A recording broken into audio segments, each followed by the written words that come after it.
Desde que el amor de Dios me dio grande salvación, sirvo yo al Señor. Estará en mi corazón, oh cuán grande bendición, el amor de mi Dios, su gran amor está en mí, me da consuelo y salvación, y brillaré con Cristo por su gracia santa. Si en mi corazón vive el Señor, su gran amor eterno es, por la edades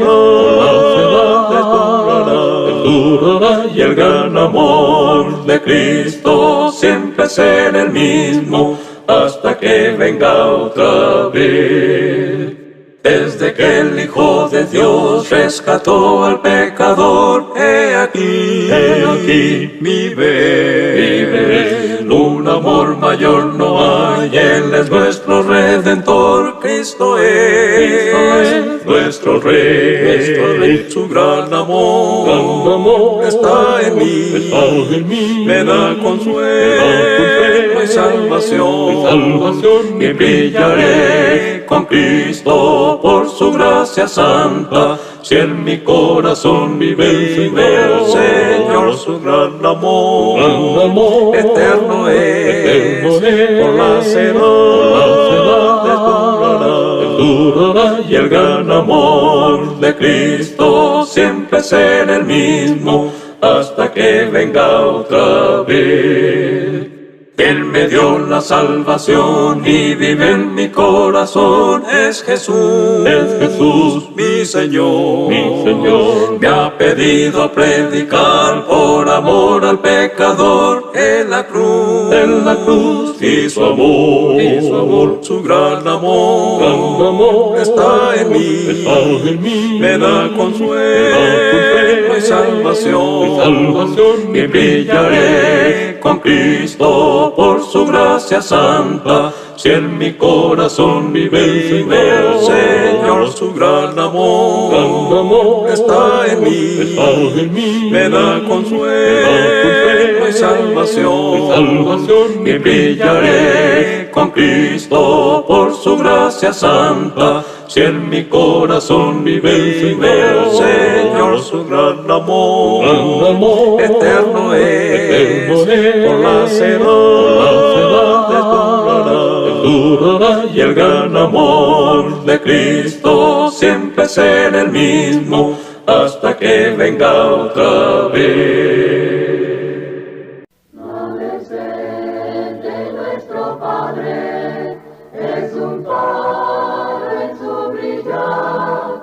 Él nos cuida y nos protege con las luces de alta mar. Mantener el faro ardiendo, arrojar su luz al mar, que si hay náutas pereciendo, los podréis así salvar. Reina noche de pecado, rubia airada, negra mar, almas hay que van buscando esas luces de alta mar.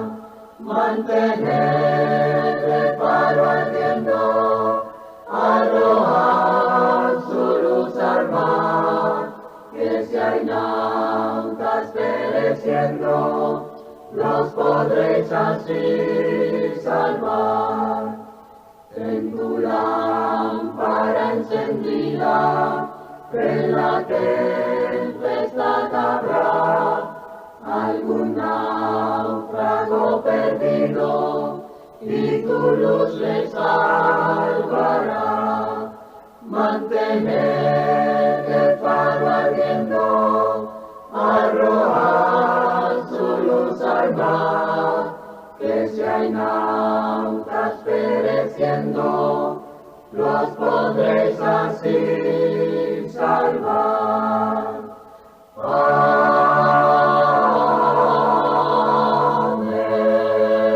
Amén. Hoy vamos a hablar sobre este tema, eventos ineludibles donde usted estará presente. Fíjese que van a suceder estos eventos y todos nosotros vamos a estar presentes. ¿Por qué razón? Dice Hebreos 9:27, y de la manera que está establecido para los hombres que mueran una sola vez, después de esto el juicio. Esta tarde vamos a hablar de 3 elementos o 3 eventos más bien en los cuales usted va a estar presente y yo también. El ser humano es más que carne y sangre y aliento de vida, es un ser espiritual. Eso es lo que somos. Nosotros tenemos esa conformación espiritual porque fuimos hechos a imagen y semejanza de Dios. Trascendimos a lo material, morimos, pero nuestra identidad espiritual seguirá a disposición de Dios. Entonces, vamos a ver este tema, como decía, eventos ineludibles, en donde usted estará presente. 3 eventos ineludibles que todo ser humano va a experimentar. Fíjese que por nacer, usted estará presente en estos eventos. Primer evento que vamos a enfrentar y que es ineludible es la muerte. El segundo evento es la resurrección. Fíjese que eso es muy importante porque nosotros nacimos porque Dios nos puso aquí y vamos a morir porque así ha establecido Dios que los hombres mueran una sola vez y después de esto el juicio. El Señor nos va a resucitar para que demos cuenta de la vida que vivimos sobre la tierra. Y lo otro será el juicio final, donde usted va a recibir el veredicto de Dios con respecto a la vida que vivimos sobre la tierra. Eso es muy interesante que nosotros lo tengamos presente y fíjese que es el Señor el que quiere que nosotros pongamos atención en estas cosas. Mi trabajo como evangelista es persuadir a la gente, persuadir a los hermanos para que pongan atención en las cosas espirituales. Realmente tenemos mucho incentivo para las cosas materiales. El mundo, el trabajo, la televisión y toda la vida que llevamos nos empuja hacia lo material. Pero es en la iglesia, cuando usted oye la palabra de Dios, es cuando estamos tocándole para que usted despierte a estas cosas espirituales. Y nuestro deber como predicador del Evangelio es eso. Entonces, el primer evento que vamos a estar presente y que es ineludible, porque vendrá la muerte y nadie le va a poder decir, mira, oye, muerte, espera, para. Después, dame un tiempo más, yo después te voy a poner atención, yo miré contigo, pero hoy día no. Eso no sucede. La muerte viene y se lo lleva. Sea joven, sea viejo, sea mujer, sea hombre, sea bonito, sea feo, como sea, nosotros vamos a morir. Entonces, es el primer evento. Fíjense que la palabra muerte tiene algunos usos en la Biblia. Habla de 3, está usada más bien en 3 sentidos. La muerte física, que está hablando de la separación del cuerpo y del espíritu. Santiago dice en el 2:26 que el cuerpo sin espíritu está muerto. Y realmente es ese momento cuando el espíritu sale del hombre, del cuerpo. Yo estuve cerca de mi hermano cuando falleció, 49 años tenía, murió de un cáncer. Yo llegué, estaba con él, le tomé su mano, él me identificó y le pedía yo que tuviera calma. Y estuve como media hora ahí con él cuando en un momento él respiró profundamente y su alma salió y él murió. Nos quedamos con su cuerpo, pero la persona de él ya no estaba más ahí. La muerte, la muerte significa separación, la separación del cuerpo y del espíritu. Tenemos otros textos como Eclesiastés 12:7 que dice que el cuerpo va al polvo, de donde fue tomado, y el espíritu a Dios que lo dio. Entonces, cuando la Biblia habla de la muerte física, que es lo que nosotros conocemos y es lo que tenemos más cerca, es la muerte física. Y cuando ataca o se presenta, causa dolor. Pero la muerte física es una de las formas en que uno de los usos de la palabra muerte en la Biblia. La otra es la muerte espiritual. Fíjense que la muerte espiritual es la separación entre Dios, entre el hombre y su Dios. Efesios 2:1 dice que estábamos muertos en delitos y en pecados. Es lo que nos dice el apóstol Pablo con respecto a la muerte espiritual.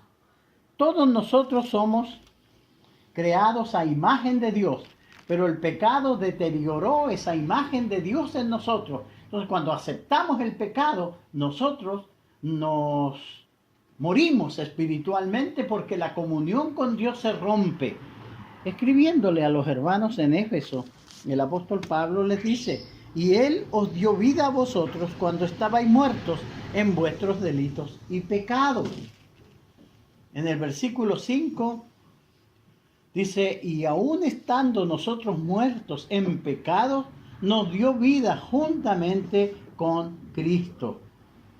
Y el 12: en aquel tiempo estabais sin Cristo, alejados de la ciudadanía de Israel, ajeno a los pactos de las promesas, sin esperanza y sin Dios en el mundo. Entonces la muerte espiritual es eso. Y en ese sentido también está usando la Biblia la palabra muerte. El pecado nos mata, es decir, nos separa de Dios. Isaías 59, 1 y 2. Dice que no es que Dios haya cortado su brazo, no es que Dios haya dejado de oír a Israel. El problema era que los pecados, la iniquidad del pueblo de Israel habían hecho división entre Dios y ellos. Y por esa razón Dios no los oía. Entonces tenemos estos dos usos de la palabra muerte. Y finalmente, la muerte segunda, que habla Apocalipsis. Fíjese que la muerte segunda es la separación eterna entre el hombre y Dios. Y esto va a suceder en el día final, en el día del juicio. Pablo, escribiéndolo a los hermanos en Tesalónica, en 2 de Tesalonicenses 1, del 6 al 10, les habla de aquellos que le causaban tribulación a los hermanos ahí en Tesalónica. Y él les dice que esta gente iba a recibir de parte de Dios retribución cuando venga Jesús en llama de fuego para dar retribución a todos los que a ellos le perseguían. Y ellos iban a sufrir pena de eterna perdición, excluidos de la presencia de Dios. La muerte segunda, fíjese, es la interpretación inspirada de la Biblia. El lago de fuego, el infierno, significa la separación de Dios, ahí en Apocalipsis 20, del 11 al 15. Entonces se da cuenta que la palabra muerte tiene estos tres significados en la Biblia. Ahora, la palabra muerte a nosotros nos va a afectar. Y eso no lo podemos eludir. Usted no puede eludir. Nadie ha nacido aquí para vivir para siempre. Todos nos estamos acercando. Un día nos vamos a morir. Y vamos a tener que enfrentar esta realidad. Y esto es una cosa muy cierta. ¿Por qué razón? Porque Dios estableció esto, que los hombres mueran una sola vez. Fíjese que en el libro de Job 32:8 se nos dice: ciertamente espíritu hay en el hombre, y el soplo del Omnipotente le hace que entienda. Fíjese que es Dios el que puso espíritu en el hombre. Génesis nos dice cómo Dios creó al hombre, que Él tomó barro e hizo al hombre y luego sopló aliento de vida en el hombre, y el hombre fue un ser viviente. Job nos dice ahí en el 32:8: ciertamente espíritu hay en el hombre y el soplo del Omnipotente le hace que entienda. En Hebreos 12:9 se nos aconseja o se nos dice que Dios es el Padre de los espíritus. Está hablando de la disciplina y habla de los padres terrenales que nos disciplinan y nos cuidan, y ellos aplican disciplina a nosotros para nuestro beneficio, y nos dice: ¿por qué no obedecemos más bien al Padre de los espíritus y viviremos? Entonces, cuando el óvulo engendrado ahí en la relación del matrimonio, es Dios el que pone espíritu de vida. Y por eso somos seres espirituales y Dios es el Padre de nuestro espíritu. Los padres terrenales, ellos engendran la parte física. Y usted ve el parecido que hay entre los hijos y sus padres. Nosotros andamos hoy, sí, se parece mucho. Y no se puede negar. Pero esa es la parte física. La parte espiritual, nosotros somos hijos de Dios. Por eso acá Zacarías 12:1 dice que Dios es el que forma el espíritu dentro del hombre. Toda esta información nosotros la tenemos en la Biblia. La Biblia enseña que el cuerpo sin espíritu está muerto. Ahí en Santiago 2:26. El cuerpo sin espíritu está muerto. Pero fíjese lo que no dice. Pero no dice que el espíritu sin cuerpo deja de existir. Cuando el espíritu suyo salga, usted se va a desplomar, se va a morir y vamos a tener que sepultarlo. Y lo mismo harán conmigo cuando me muera. Nos van a sepultar. Pero el espíritu mío, este que habla, este que razona, este que llega a conclusiones, va a seguir viviendo. Y este es el que va a presencia de Dios, ese que queda a dominio de Dios. El espíritu, dice el cuerpo, va al polvo de donde fue tomado y el espíritu vuelve a Dios que lo dio. Entonces, la vida en la tierra. Fíjese que en el momento de morir, la persona, cuando muere, el cuerpo va ahí al sepulcro, a la sepultura. Entonces todos vamos. ¿Cuántos funerales hemos ido en la vida? Muchas veces. Pero resulta que pasa con la parte espiritual. Nosotros sepultamos el cuerpo, pero la persona, ¿qué pasa con ella? Vuelve a Dios, que la dio. El espíritu vuelve a Dios, que lo dio. Fíjese que esta es una realidad que nos enseña la Biblia y que usted está enterándose hoy también, para, si lo sabía, para que lo recuerde. Estos eventos son los que nosotros vamos a estar presentes y vamos a experimentar. Tal vez hoy día usted se sienta lleno de vida, pero un día se va a enfermar y va a morir. ¿Es así? Entonces,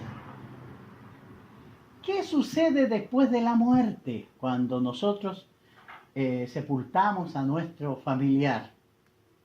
¿Qué sucede con el cuerpo?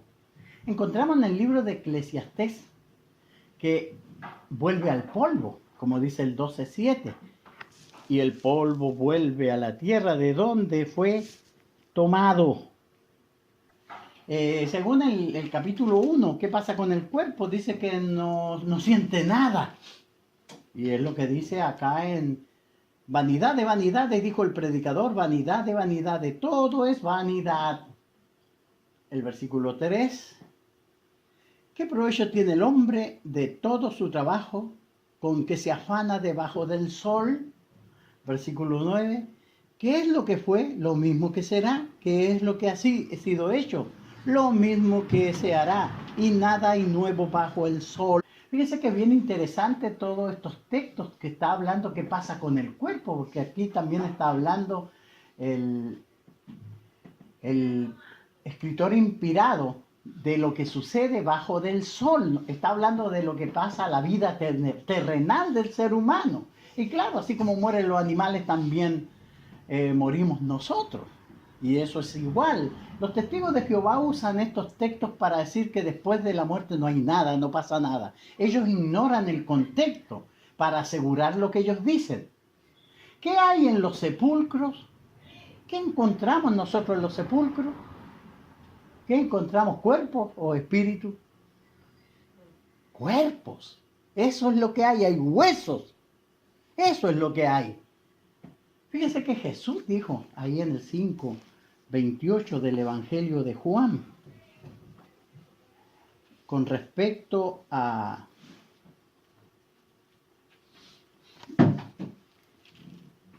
esto de los muertos, dice el 5:28 y 29, no os maravilléis de esto, porque vendrá hora cuando todos los que están en los sepulcros oirán su voz, y los que hicieron lo bueno saldrán a resurrección de vida, mas los que hicieron lo malo a resurrección de condenación.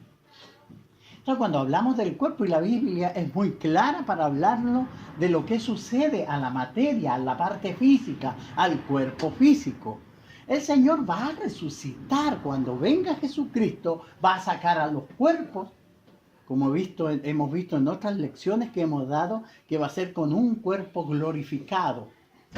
Pero eso es lo que pasa al cuerpo, que va a la sepultura, ahí no siente nada, ahí no hay envidia, ahí no hay nada, porque el cuerpo muere y está muerto.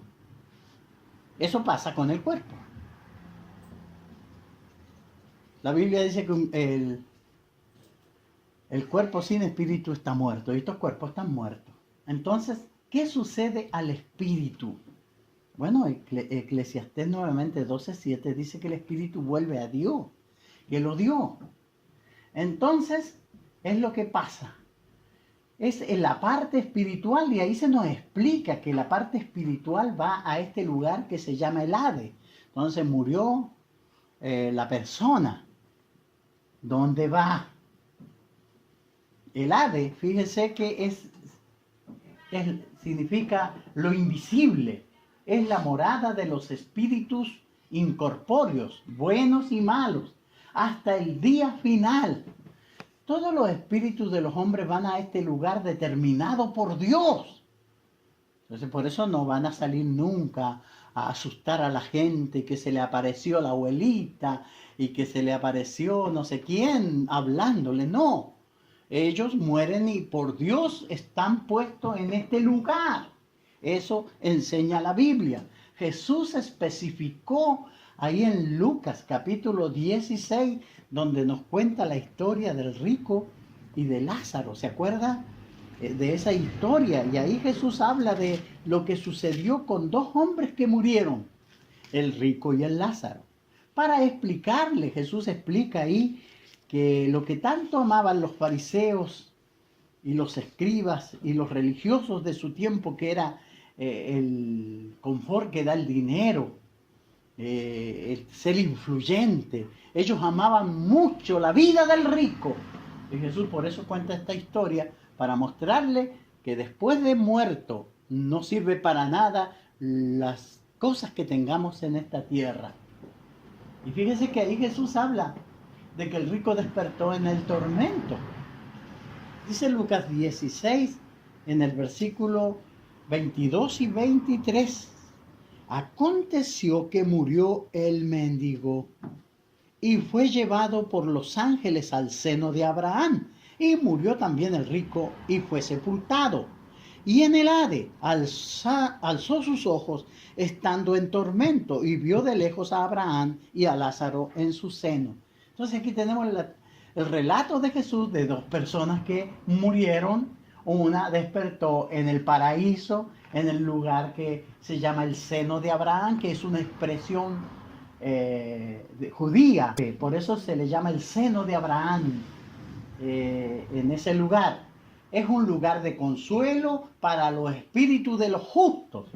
Todos los justos que murieron creyendo en el Señor, habiendo lavado sus pecados, ellos van a despertar después de morir en ese lugar de descanso, de salvación, esperando la resurrección. Pero fíjese que los malos, los perversos van a despertar en ese lugar de tormento, que es un lugar para los espíritus de los injustos. Fíjese, después de la muerte física, el espíritu goza o sufre.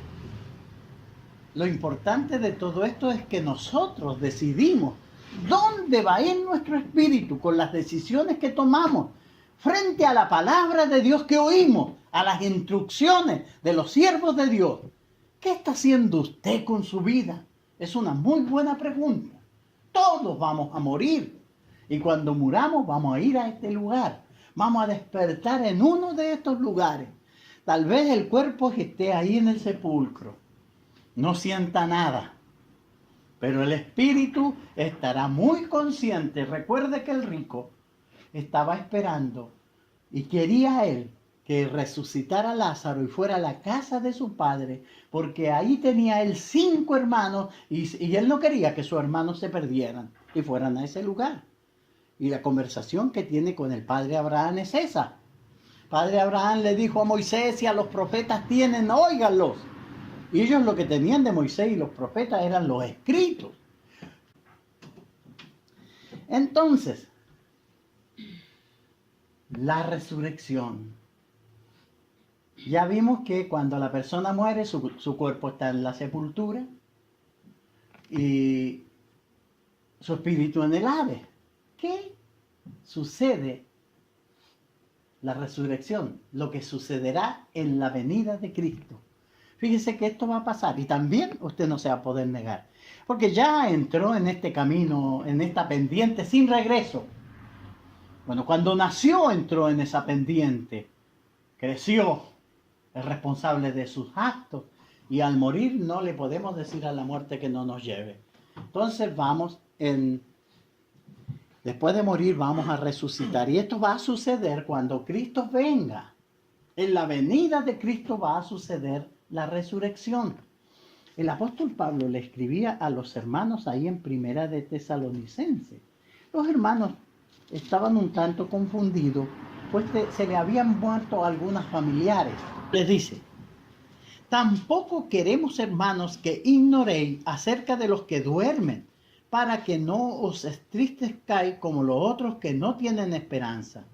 Porque si creemos que Jesús murió y resucitó, así también traerá Dios con Jesús a los que durmieron en él. Por lo cual, os decimos esto en palabra del Señor, que nosotros, que vivimos, que habremos quedado hasta la venida del Señor, no precederemos a los que durmieron. Porque el Señor mismo, con voz de mando, con voz de arcángel, con trompeta de Dios, descenderá del cielo y los muertos en Cristo resucitarán primero. Luego nosotros, los que vivimos, los que hayamos quedado, seremos arrebatados juntamente con ellos en las nubes para recibir al Señor en el aire. Y así estaremos para siempre con el Señor. Por tanto, alentaos los unos a los otros con estas palabras. Entonces la resurrección va a suceder en ese momento, en el momento en que Cristo venga en las nubes. Será el momento de la resurrección. ¿Qué significa la resurrección? Así como la muerte significaba la separación del cuerpo y del espíritu, la resurrección significa la unión del cuerpo y del espíritu. Eso es la resurrección. Dios tiene poder para hacer esto, solamente Él. Él resucitó a Cristo. Dice primicia de los que durmieron en Él. La palabra durmieron en este contexto significa murieron. Entonces, ese día cuando venga Cristo, dice que va a venir con voz de mando, con voz de arcángel, con trompeta de Dios. ¿Y qué va a pasar con los que murieron? Van a ser resucitados. Entonces, en la resurrección lo que va a suceder es eso. El cuerpo y el espíritu se van a unir. El cuerpo saldrá de la sepultura con un cuerpo glorificado. Como dice en el capítulo 15 de 1 Corintios el apóstol Pablo, se siembra la semilla natural y se va a resucitar con cuerpo espiritual, cuerpo glorificado. Solamente hay 2 grupos: los que van al castigo eterno y los que van a la vida eterna. Ya leímos Juan 5, 28 y 29, donde Jesús decía: aquí viene el día en que todos los que están en los sepulcros oirán su voz, y unos saldrán para resurrección de vida y otros para resurrección de condenación. Los muertos serán resucitados, el espíritu será reunido con el cuerpo en la resurrección. En el libro de Apocalipsis está hablando el apóstol Juan la visión que tuvo él de ese momento cuando Cristo venga. Acá en el capítulo 20 del versículo 12, el 11, dice, capítulo 20 del libro de Apocalipsis, versículo 11 al 15. y vi un gran trono blanco, y al que estaba sentado en él, de delante del cual huyeron la tierra y el cielo, y ningún lugar se encontró para ellos. Y vi a los muertos, grandes y pequeños, de pie ante Dios, y los libros fueron abiertos. Y otro libro fue abierto, el cual es el libro de la vida. Y fueron juzgados los muertos por las cosas que estaban escritas en los libros, según sus obras. Y el mar entregó a los muertos que habían en él, y la muerte y el Hades entregaron los muertos que habían en ellos, y fueron juzgados cada uno según sus obras. Y la muerte y el Hades fueron lanzados al lago de fuego. Esta es la muerte segunda. Y el que no se halló inscrito en el libro de la vida fue lanzado al lago de fuego. Fíjese lo que va a suceder ahí. Todos vamos a estar de pie ante Dios. Y el juicio estará basado en los dos libros que dice que fueron abiertos, en el Antiguo y el Nuevo Testamento. Dice que cuando Cristo venga en llama de fuego para dar retribución a los que no obedecen o no conocieron a Dios, ni obedecen el Evangelio de nuestro Señor Jesucristo. Entonces fíjese que este juicio, y fíjese lo importante de todo esto, todos ustedes van a estar presentes. Todos, usted sí. Va a estar presente y va a tener que darle cuentas al Señor. Por eso nos conviene a nosotros como cristianos estar poniendo atención a la palabra de Dios para ponerla en práctica. En la resurrección, cuando venga Cristo, si nosotros estamos vivos, vamos a ser transformados al llegar ese día final. Vamos a ser transformados en una forma que no muere ni se corrompe. Será un cuerpo inmortal e incorruptible. Ahí en 1 Corintios, el apóstol Pablo habla de esto en el capítulo 15, versículo 5. Dice el 50, pero esto digo, hermanos, que la carne y la sangre no pueden heredar el reino de Dios, ni la corrupción heredar la incorrupción. Aquí os digo un misterio, no todos dormiremos, pero todos seremos transformados en un momento, en un abrir y cerrar de ojos, a la final trompeta, porque se tocará la trompeta y los muertos serán resucitados incorruptibles y nosotros seremos transformados. Fíjese, Juan ahí en el 3.2, primera Juan dice que todavía no sabemos lo que hemos de ser, pero sí que cuando Cristo venga seremos semejantes a Él. Imagínense la gloriosa esperanza que tenemos si mantenemos firmes nuestras convicciones y nuestro servicio a Dios. Esta esperanza el Señor pone en el corazón de los que creen en Él. El 3.2, primera de Juan. Amados, ahora somos hijos de Dios y aún no se ha manifestado lo que hemos de ser. Pero sabemos que cuando Él se manifieste, seremos semejantes a Él, porque le veremos tal como Él es. Fíjese, esto va a suceder en el momento de la resurrección y usted va a ser resucitado por Dios y va a recibir un cuerpo inmortal. Tal vez sea un cuerpo para juicio. Ese cuerpo va a ser inmortal. Así será para recibir el castigo como para recibir la bendición de la vida eterna. Y es lo que tenemos que tener presente nosotros. Por eso tenemos que honrar al Señor con nuestros cuerpos. Y finalmente el tercer punto es el juicio final. Fíjese que estaremos transformados, resucitados del cementerio, porque Dios traerá a toda obra juicio juntamente con toda cosa encubierta, sea buena o sea mala. Nos dice Eclesiastés 12:14. Esas cosas malas que hace usted que son secretos, los demás no las saben. Las sabe usted nomás, pero Dios también las sabe. Y fíjese que Él las va a sacar a luz. Nosotros podemos engañar a los hermanos. Yo les puedo engañar a ustedes, puedo engañar a Inesita, puedo engañar a todos, pero a Dios nunca le voy a poder engañar. Si yo tengo cosas secretas o cosas malas, el Señor las va a sacar a juicio y voy a tener que responderle por qué razón hice lo que hice. Por eso debemos mantenernos limpios. Dice el 2.16 de Romanos, en aquel día en que Dios juzgará por Jesucristo los secretos de los hombres conforme a mi evangelio. Por eso nos conviene confesar nuestros pecados. Si tenemos nosotros faltas, es conveniente que vengamos y le digamos: mira, Señor, estas son mis debilidades. No me dejan vivir, yo constantemente reincido en esto. Perdóname, ayúdame a fortalecerme. Porque ese día todos los secretos serán sacados. Y si tengo pecados que yo no los he lavado, no los he confesado al Señor, yo voy a tener problemas.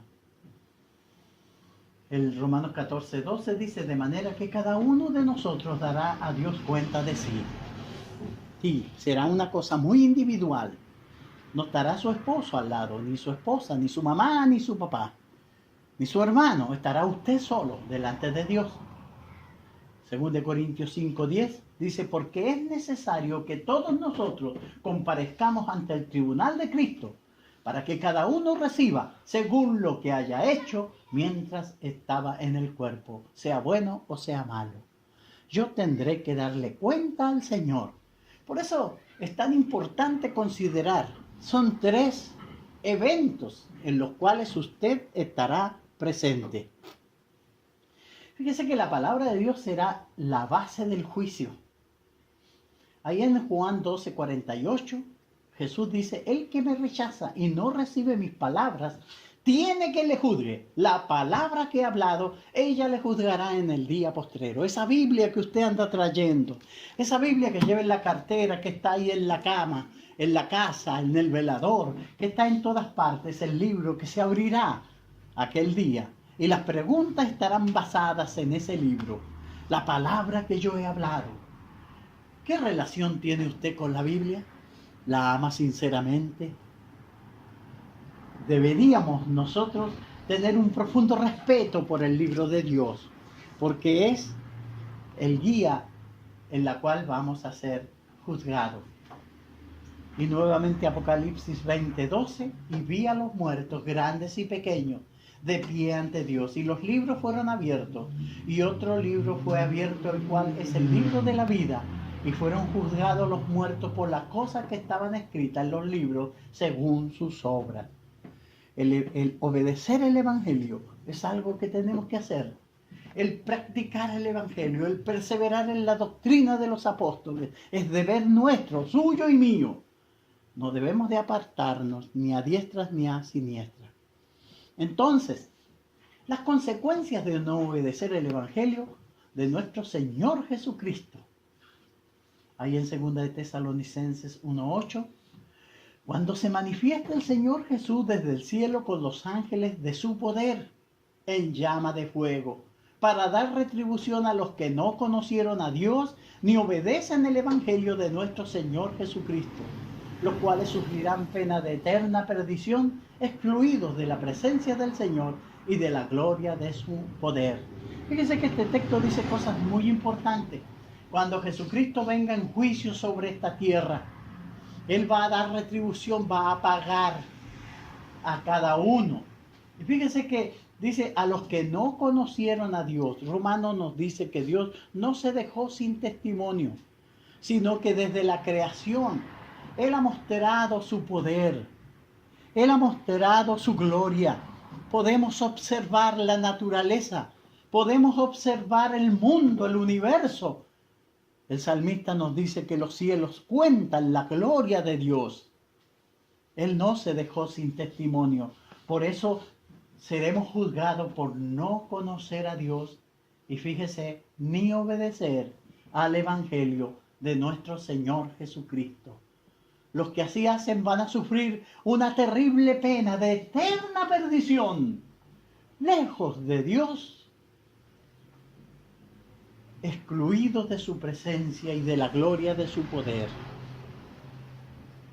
Entonces, subrayando ahí, ni obedecen el Evangelio de nuestro Señor Jesucristo.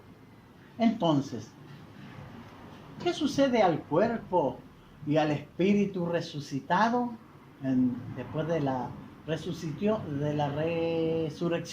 Cuando viene el juicio final, como hemos estado hablando. El juicio final, cuando seamos evaluados por nuestro Dios. Ahora nosotros evaluamos a Dios. Si queremos, venimos a las reuniones. A veces somos déspotas con las cosas de Dios. No oramos, no leemos la Biblia. Hacemos un juicio sobre Dios diciéndole que no es tan importante leer, estudiar, ni venir a reunirnos. Pero ese día Dios nos va a juzgar, evaluar a nosotros. Fíjense que será un día tremendo. Los justos irán a la gloria del Señor. Los que vencieron. Imagínense, será algo tremendo.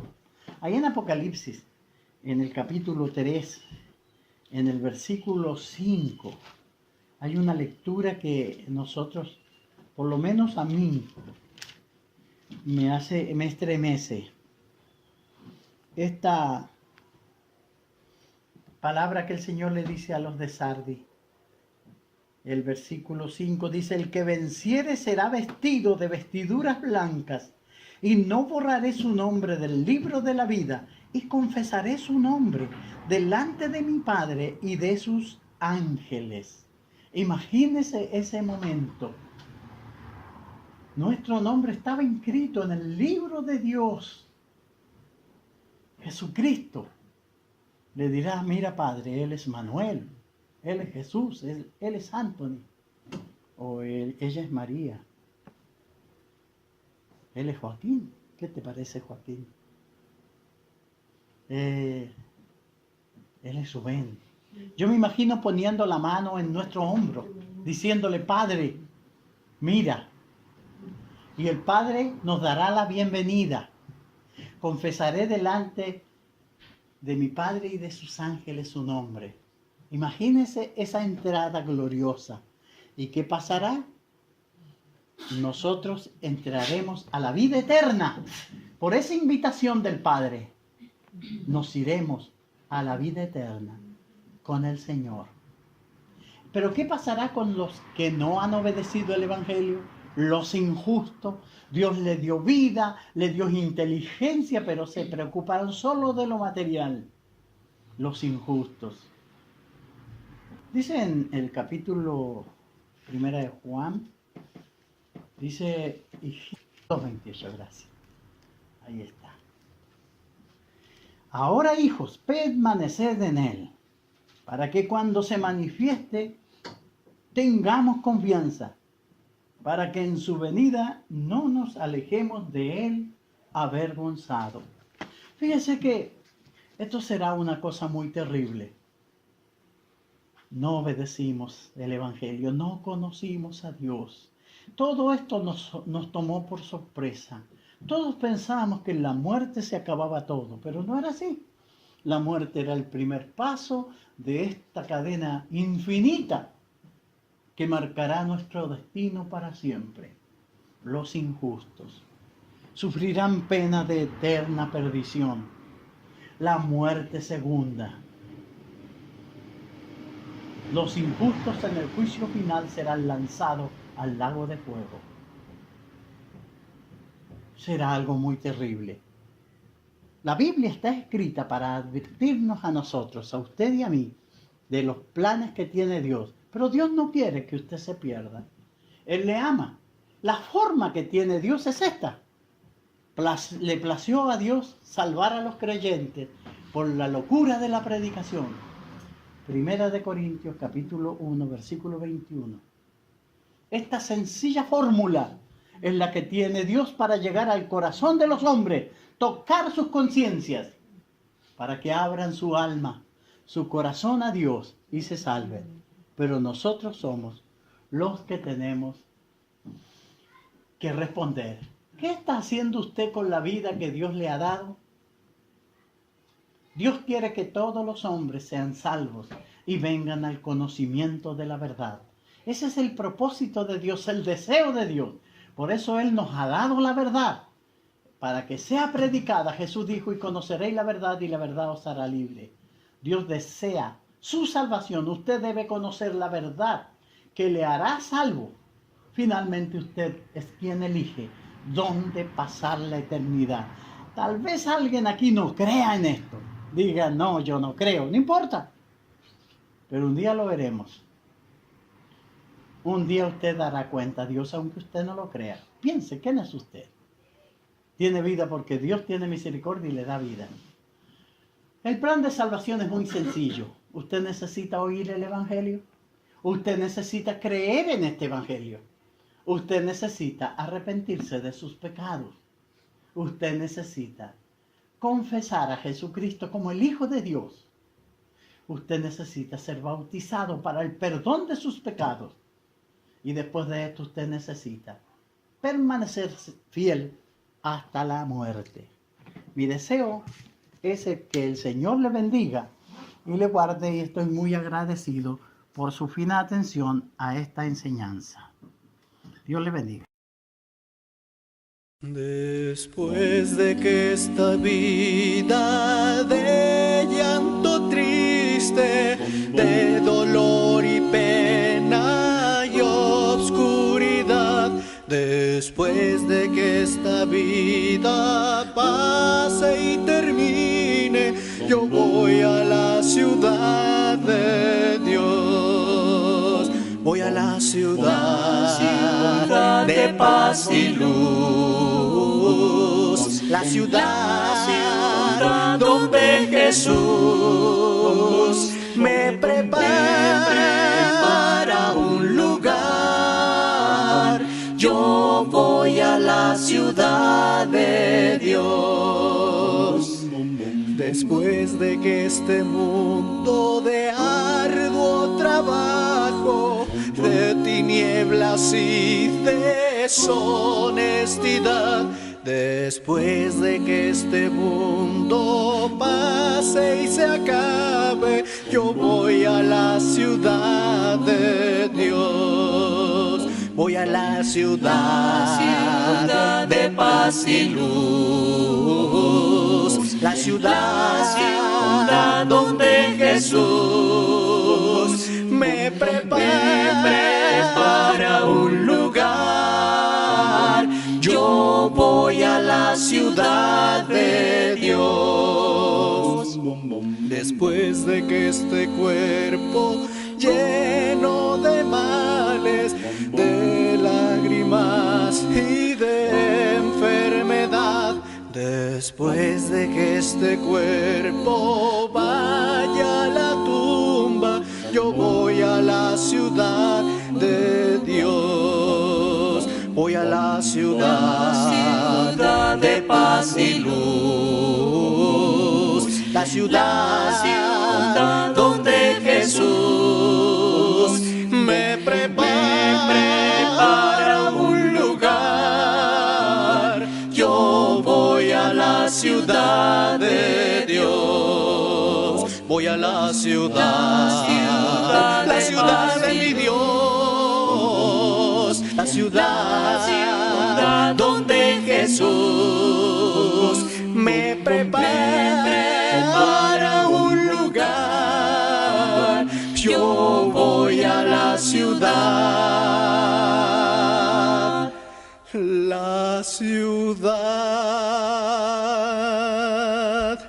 de